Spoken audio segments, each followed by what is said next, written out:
এইভাবে বর্ণনা করবো, কিন্তু বাবা সম্পূর্ণ তুলে দিতে পারবে না, কারণ মুখস্থ নাই যে। আর সেই বর্ণনা নবী 60,000 হাদিস মুখস্থ করতে, সেই বর্ণনা করতে এক জামানা সাহাবাতে বাউলিয়া বেহতরা সাওয়াল লাতাত বেরিয়া। তুমি যদি কিছুক্ষণ সময়, অল্প সময় যদি তুমি তোমার আপন পীর মুর্শিদের সামনে বসে থেকে তাকায় বাবা, তোমার সমস্ত জীবনের সগীরাগুলো আমি আল্লাহ মাফ করে দেব। সুবহানাল্লাহ সুবহানাল্লাহ। বাবা জি ভাই এই কথা কি বলছে?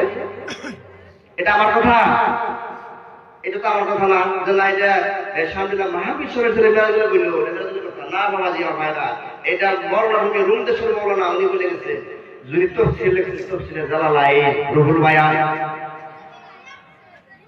দেখছেন। আজকে একটা মৌলানা তফসির লিখতে পারবো বাবা জি? পারতো না।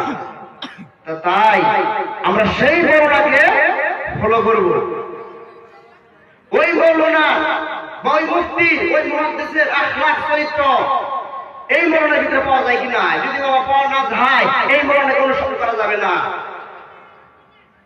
পাওয়া যাবে বাবা? এদিকে কত বহুত মৌলানা ছিল, বহুত হাফেজ ছিল, বহুত মুফতি ছিল, কিন্তু হুসেনের পক্ষে কোনো মৌলানা মুফতি ছিল না। আমাদের মতন উম্মি যারা, ওরাই নবী পাগল ছিল। আর যারা বেশি শিক্ষিত হয়ে গেছে, ওরা কিন্তু নবী পাগল না। বাবা জি ভাইরা, বাস্তব কথা এটা। নবী নবী মুখে বললে কিন্তু অন্তরে নবী নাই, বুঝতে পারছেন? তাই এই জগতে যারা মুরিদ হিজুর বায়াত করছেন, আজ যারা পড়ে নাই, ওরা তো বহুত কিছু করবো। বা যারা পীর মুর্শিদকে ভালো না পায়, ওরা সামনে সামনে না বললে অনেক করবো। দেখছি এরা বন্ধ, এরা খারাপ।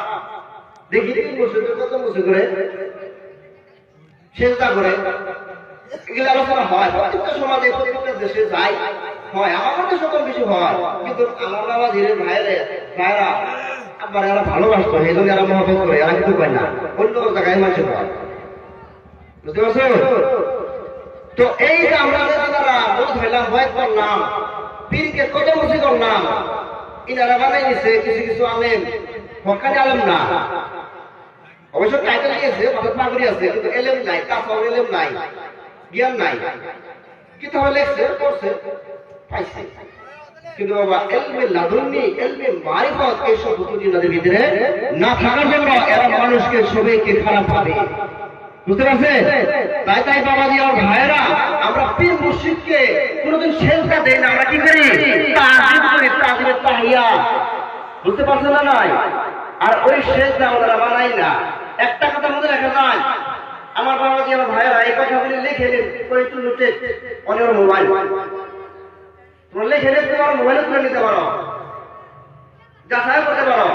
কি শুনো, যদি আল্লাহকে সেজদা দিতে হয়, আল্লাহকে যদি আমরা মানতে হয়, কয়টা শর্ত থাকা লাগবে বাবা? কি কি থাকতে লাগবে? সর্বপ্রথম তোমার ওযু থাকতে লাগবে।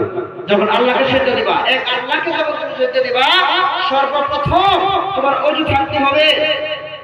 বিনা ওযুতে আল্লাহকে সেজদা দেওয়া যাবে না। আর দিগলি আলেম